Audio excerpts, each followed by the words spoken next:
વિરાટ નારાયણ વનમાં 51 પ્રજાતિના 25,000 વૃક્ષો અહીંયા લહેરાઈ રહ્યા છે અને આપ અહીંયા ખાસ કરીને અમારા ડૉક્ટર હેમાંગભાઈ અને નીલમબેન કચ્છ મુન્દ્રા અને બોમ્બેમાં એ મોટા થયા છે, તો એ અત્યારે આ વિરાટ નારાયણ વનને જોવા આવ્યા છે.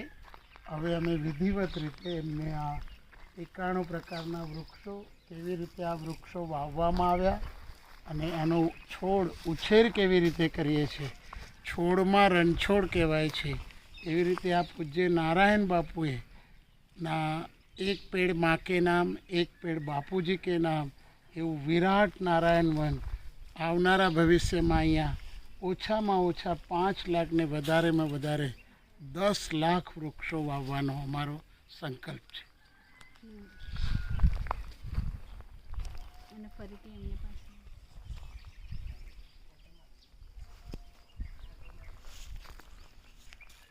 જયંતિભાઈ અને સુનિલભાઈ શાહ અને અન્ય નારાયણ બાપુનો પરિવાર આ સૃષ્ટિના કલ્યાણ માટે સમર્પિત છે. અહીંયા લગભગ 5 લાખ ઓછામાં ઓછા ને વધુમાં વધુ 10 લાખ વૃક્ષો છે. એટલે વિશ્વનું એક નવું બાયોસ્ફિયર જેને કહીએ, ઇકોલોજીકલ ઇન્વાયરમેન્ટ બેલેન્સ જે કહીએ, એવું મહાકાર્ય અહીંયાથી દેશ માટે અને આ પૃથ્વી માટે થશે. સૌને વંદન, સૌને પ્રણામ, નમસ્કાર.